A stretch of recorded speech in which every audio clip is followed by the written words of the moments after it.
Estamos expuestos cotidianamente a sustancias químicas, a sustancias que denominamos alergenos, que se pueden encontrar en cualquier ambiente, que las podemos consumir intencionalmente o accidentalmente. No solamente los adultos, sino también nuestros niños. Hemos querido invitar al doctor Roberto Pelta Fernández, quien es doctor en Medicina y Cirugía con honores por la Universidad Complutense de Madrid y es médico especialista en alergología por el Hospital Gregorio Marañón de Madrid. Y además tiene un diplomado en terapéutica homeopática. El doctor recientemente, el año pasado, publicó un libro denominado Puro Veneno, tóxicos, venenos y otras formas de matar. Es un título que a mí me impactó, pero me impacta no solamente el título, sino su contenido. Porque nosotros, en mi caso como pediatra y dermatólogo pediatra, recibimos en la consulta constantemente madres que nos dicen: doctora, creo que el niño está intoxicado, creo que el niño tiene alguna sustancia que le está haciendo daño en la piel. ¿De qué va, doctor, que un alergólogo se haya interesado en los venenos? ¿Cuál es esa relación que existe entre esas sustancias y la alergología? Vamos a ver, la alergología, el término alergia lo introduce en la literatura médica en 1906 un pediatra vienés que se llamaba Clemens Peter von Pirket, y este hombre dice que introduce un nuevo término para explicar ciertas enfermedades que en su época no estaban tan conocidas, porque alergia viene de alos otro y ergo nación, otro modo de reaccionar.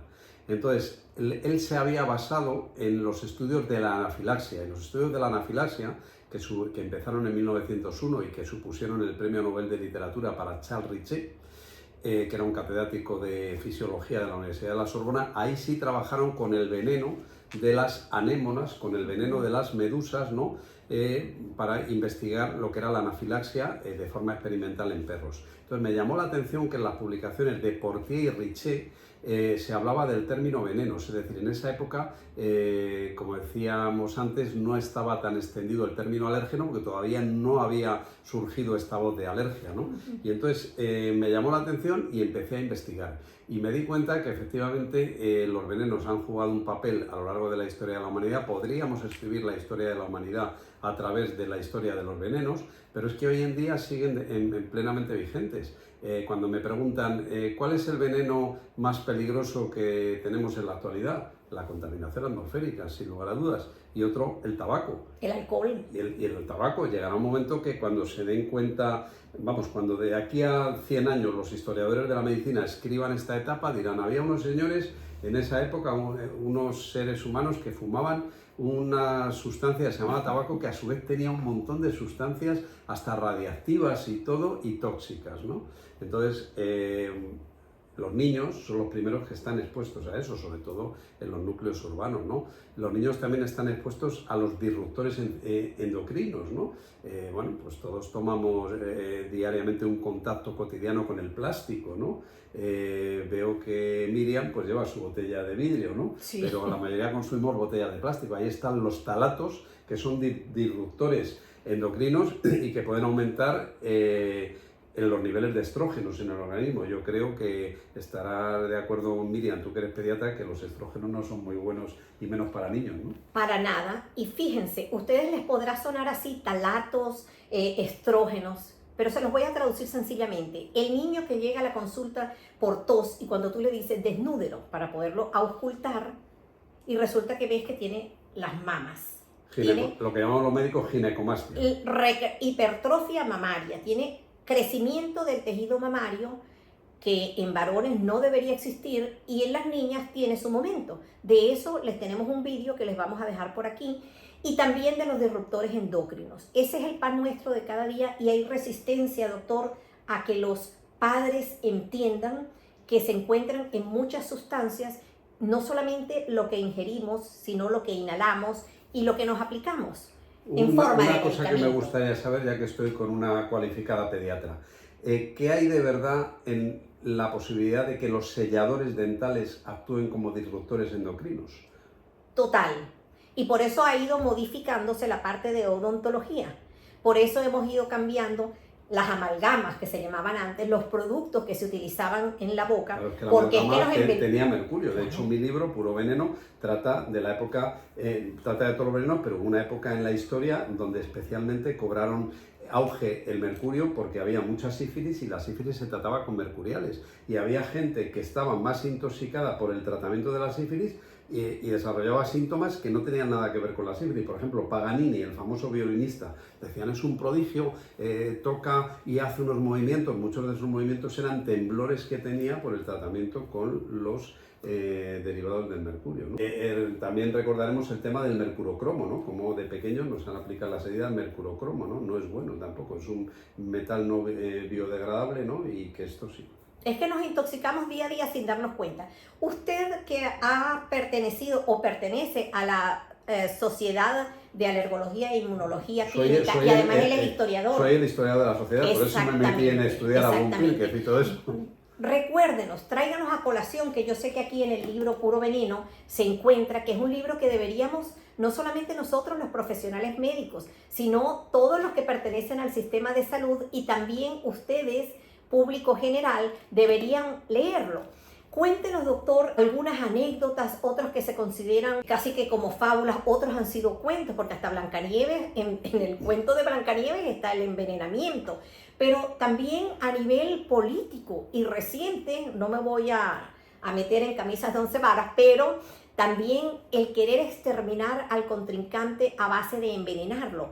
Háblenos de eso y sobre todo de cómo algunas personas pudieran hacerse inmunes. ¿Y tiene eso relación con lo que ustedes como alergólogos utilizan para desensibilizar algunas alergias? Vamos a ver, cada época ha tenido su veneno. Por ejemplo, la mujer tenía a mano un arma muy poderosa que era el arsénico. Lo tenía en forma de insecticidas, de matahormigas, de matarratas. ¿Por qué? Porque la mujer tiene menos fuerza que el hombre y si, por ejemplo, sufría malos tratos, ¿no? Pues era una forma de eliminar al marido, al amante. Y además eran unos tiempos hasta el siglo XIX, hasta que aparece un toxicólogo, que es el creador de la toxicología, que era menorquín, Mateo José Buenaventura Orfila. Hasta que aparece el arsénico ahí pues no era detectable, pero se dio cuenta de que ya había un método de un químico de James Mars y fue el primero que ya interviene en los tribunales como perito y desenmascara a algunos criminales, entre ellos el famoso proceso Lafargue que hubo en Francia, que entonces la gente no tenía televisión, pero acudían a los juicios, eran muy mediáticos, día a día, para ver cómo aquella persona la iban sacando en ese proceso pues de mentira, verdad, diríamos, ¿no? Pero claro, luego esto fue cambiando con el tiempo y hemos llegado hoy en día a las armas, potentes armas químicas que se desarrollaron durante la Guerra Fría. Entonces, hemos oído el caso de Litvinenko, ¿no? Pero hay casos que yo cuento aquí en Puro Veneno, por cierto, un libro editado por la Esfera de los Libros. El caso, por ejemplo, de un antiguo espía de la Unión Soviética que se va a Salisbury, en Inglaterra, viene su hija a verle un fin de semana, salen a comer y caen desvanecidos en un parque. ¿Por qué? Porque antes de salir de la casa habían tocado el picaporte y ahí dos emisarios de la Unión Soviética habían echado un poquito de Novichok, que es un agente nervioso, penetra a través de la piel y te puede matar, ¿no? Entonces estos son los agentes nerviosos, esos se desarrollaron durante la Guerra Fría. Y volviendo un poco al tema de cómo nos podríamos proteger de esto, el término de la inmunidad, ¿verdad? Gente que pues, ha pasado con el COVID, ¿no? No todo el mundo ha muerto de COVID, ¿no? La gente ha desarrollado, algunos de ellos, la mayoría defensas, ¿no? Entonces tuvimos un rey, Mitrídates, que era un rey del Ponto, que tenía temor a que le envenenasen, su propia madre intentó envenenarle y entonces él contrató a un médico que se llamaba Cratevas, que hombre, no debía ser muy bueno estar cerca de él porque hacía pruebas con esclavos, prisioneros, de cómo iban muriendo, además se deleitaba viendo los sufrimientos de aquellos pobres, ¿verdad? Y resulta que le iba dando al rey, a Mitrídates, venenos en pequeñas dosis para que estuviera inmunizado. El procedimiento funcionó, es lo que se llama el mitridatismo, porque cuando le invadieron los romanos el territorio, pues tuvo que pedirle a un oficial que le ajusticiara porque estaba inmunizado frente al veneno que se quiso Y no tomar, moría. ¿no? Y no moría. Y eso dio origen a la triaca, porque claro, esa idea la retoma un médico, que era el médico de Nerón, Andrómaco de Creta. Entonces él elabora la triaca, que por cierto tenía unas guarrerías, aquello de mucho cuidado, estuvo vigente hasta el siglo XIX, y además de carne de víbora tenía otras cuantas inmundicias, ¿eh? Pero bueno, la gente se tomaba eso y creían que era un antídoto universal. Rompamos una lanza de que no existe el antídoto universal. Es decir, cada veneno tiene su antídoto específico, pero no todos los venenos tienen antídoto. Por ejemplo, los sueros antiofídicos. Cada serpiente tiene un suero adecuado, no existe el suero antiofídico universal. Una obstinación que les entró a los franceses, sobre todo a un pediatra, que era Calmet, el de la vacuna BCG, que se empeñó en que el suero que habían descubierto en el Instituto Pasteur servía para todas las serpientes, hasta que dos expertos, uno de Brasil y otro de Costa Rica, le sacaron de su error, pero una diatriba larga y cartas van y cartas vienen. Es que a veces la ciencia ha tenido debates encendidos. En este canal de Piel a Piel, que les invitamos a suscribir, existe un vídeo que hicimos con el doctor José Antonio Suárez, un famoso pediatra, infectólogo, investigador de número, que ahora se encuentra radicado en Panamá. Con él hablamos sobre venenos para la vida. Y es muy interesante porque los venenos no solamente están para causar la muerte, decíamos accidental o a propósito, con fines homicidas Criminales. y criminales en términos generales, sino que también de estos reptiles, específicamente de las serpientes, se han extraído algunas sustancias que se utilizan, aunque usted no lo crea, para el tratamiento de la hipertensión, para disminuir la tensión. Los inhibidores de la enzima convertidor de la angiotensina, el captopril, se empezaron a investigar en los venenos de serpiente. O, por ejemplo, el reptilase, también para tratar las hemorragias, ¿no?, en los venenos de serpiente. O sea que sí, bueno, y hoy en día tenemos un veneno de uso en medicina muy común que se llama toxina botulínica. Y se utiliza para muchas cosas, desde tratar las arrugas hasta los calambres del escritor, traumatológicos, tratamiento de las cefaleas, para muchas cosas. Y la toxina botulínica es una de las toxinas, junto con la ricina, más potentes que se conoce. Quiero contar una cosa aquí de la ricina que está en mi libro. Hablábamos de espías. En los años 50 y algo, hubo un locutor, ya que Midian también es periodista, un locutor de la BBC, pero él era búlgaro y trabajaba en Londres, ¿no? Y cuando va un día caminando por el puente de Waterloo, viene un señor que se choca con él, le pide disculpas, él nota un dolor en el muslo y el señor se sube a un taxi y se marcha. Le había disparado con un paraguas pistola una vara de iridio, y en el interior de la bala de iridio había ricina, que es una de las toxinas más potentes. Al cabo de unas horas murió. Cuando llegó a la emisora se empezó a encontrar mal, empezó con vómitos, empezó con fiebre y se murió.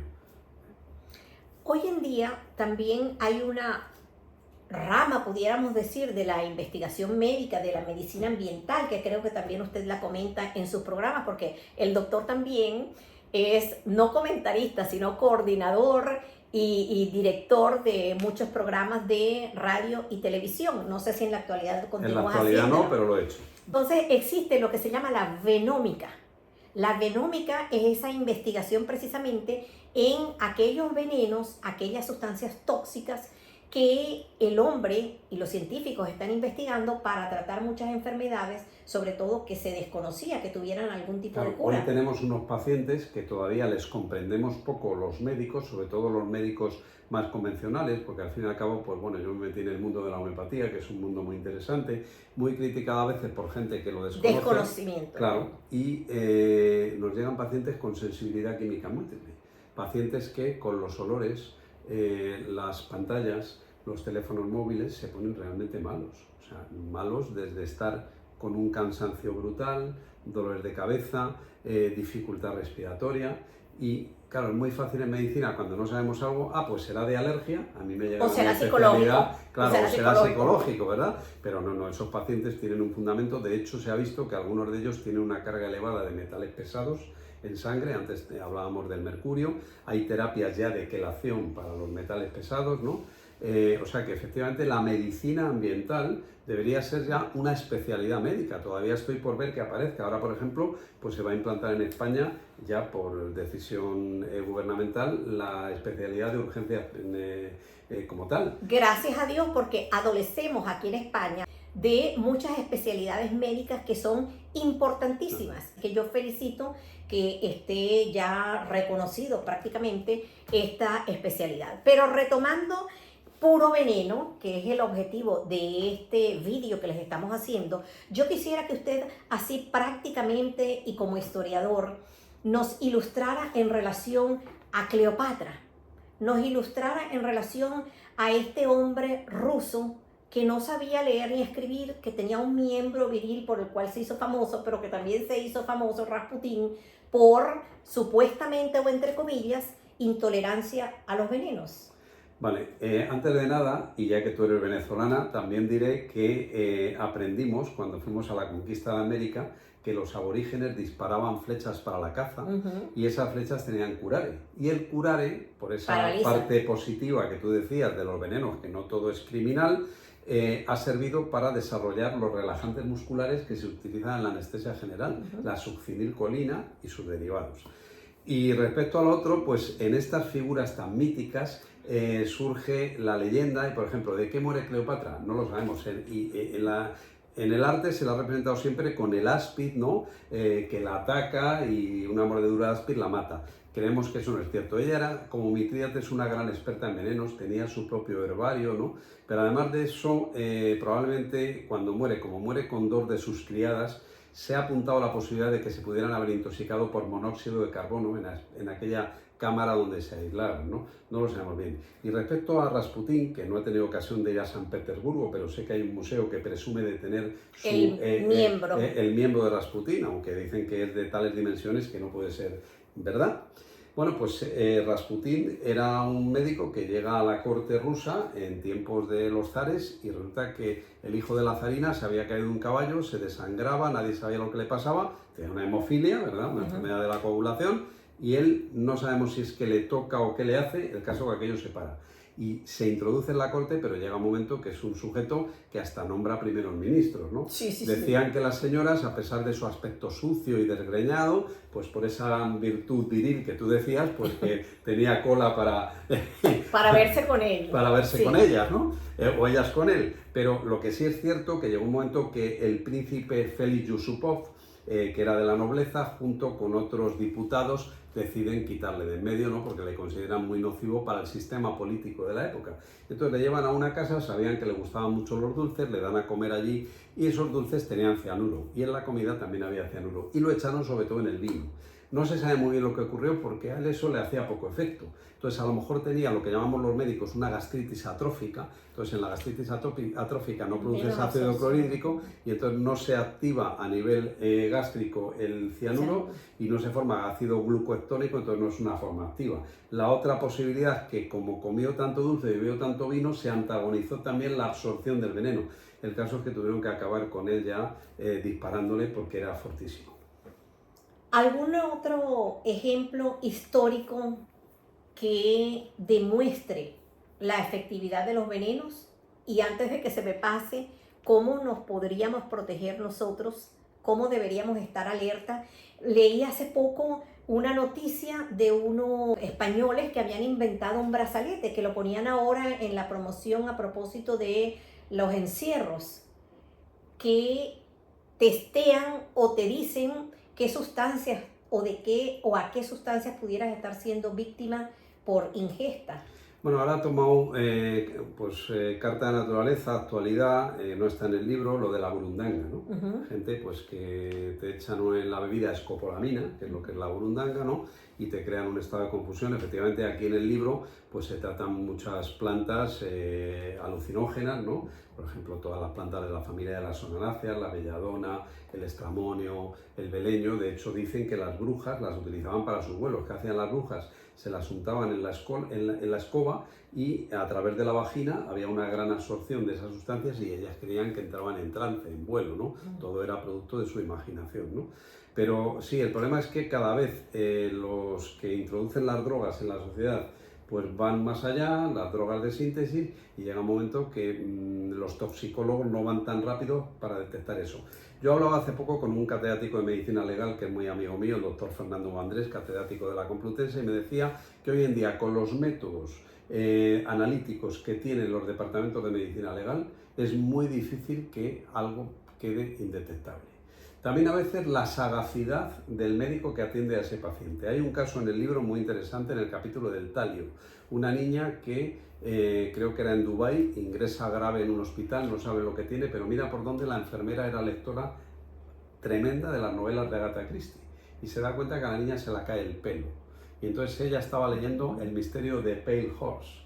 Y le dice a los médicos, esta niña está intoxicada por talio. Ay, qué tontería, tal. Efectivamente tenía intoxicación por talio. La meten en un avión, la mandan a Londres y la salvan la vida en una UBI. Entonces publicaron en una revista, no sé si era el British Medical Journal, una de estas de impacto, o en el Lancet, un artículo diciendo: agradecemos mucho a nuestra enfermera su constancia en la lectura de las novelas de Agatha Christie y a Agatha Christie por su prodigiosa descripción de los venenos en sus novelas.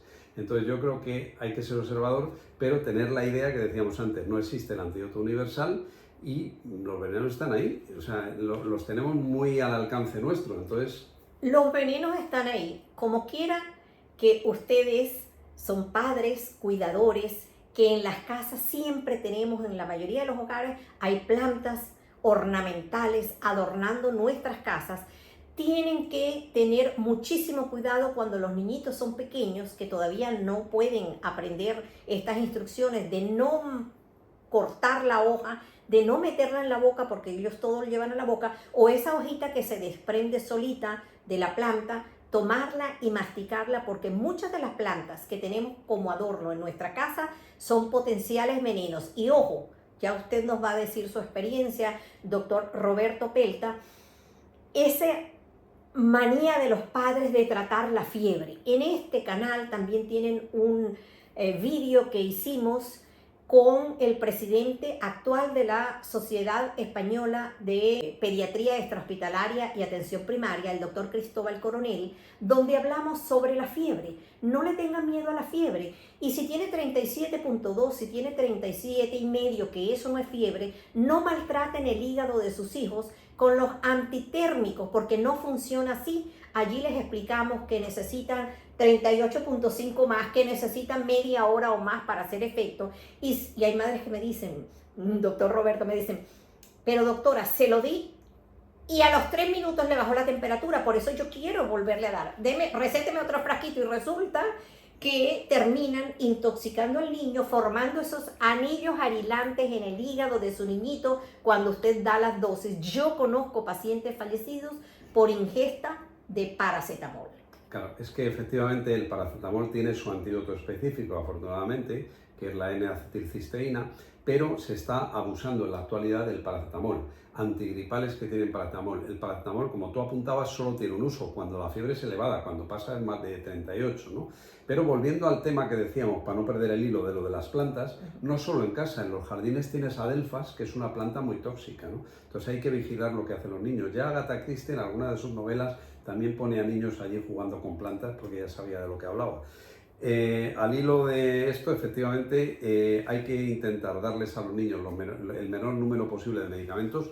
Las reacciones adversas a medicamentos son causa de mortalidad a escala mundial importante, no solo las alérgicas, sino las adversas. Y también quiero llamar la atención de una cosa. Hay un magnífico medicamento homeopático que se llama Belladona, que va fenomenal para prevenir las convulsiones febriles en los niños.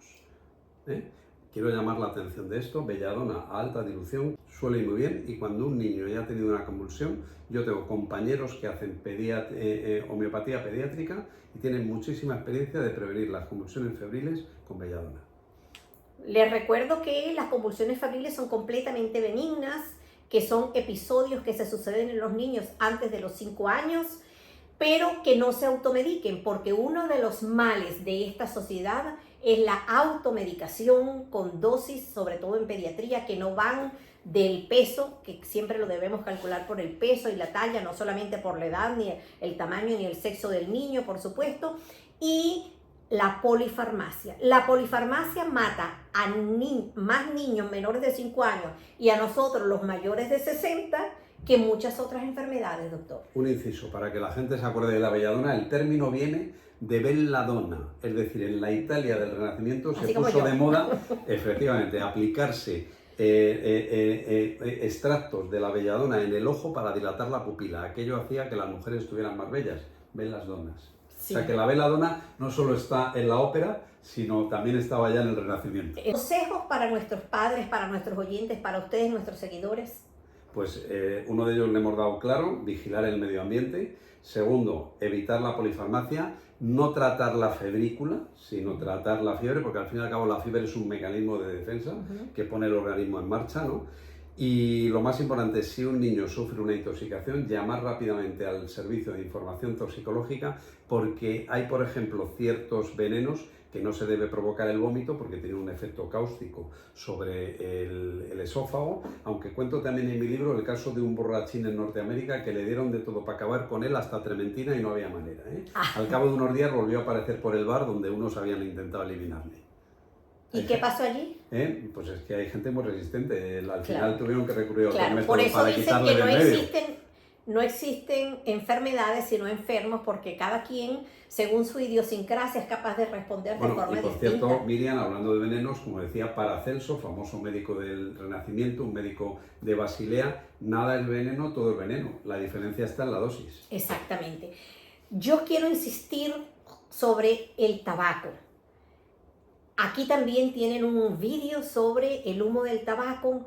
Ese efecto, ese humo de segunda y de tercera mano, esos niñitos que tienen un añito, que están comenzando a gatear, que se arrastran por el suelo de su casa donde usted fuma, y hay padres que van con la cara así bien limpia y me dicen, es que yo fumo cuando el nene no está, cuando está en la guardería, pero resulta que toda esa nicotina y todos esos 4.000 sustancias o compuestos químicos quedan en el suelo, y eso provoca náusea, vómito, diarrea, malestar, adormecimiento en los niños, y no hay forma que algunos padres lo entiendan, y otros, ojo, entonces ahora están con el tabaco que no echa humo, El de vapear. que huele, el vapeo, y esto es peor en relación a la Por cierto, toxicidad. los que lean Puro Veneno se van a encontrar aquí un caso muy tremendo, porque ha habido gente muy malvada. A mí me dijo una de las personas que presentó mi libro en una de las múltiples presentaciones, oye, has escrito una historia de la maldad humana.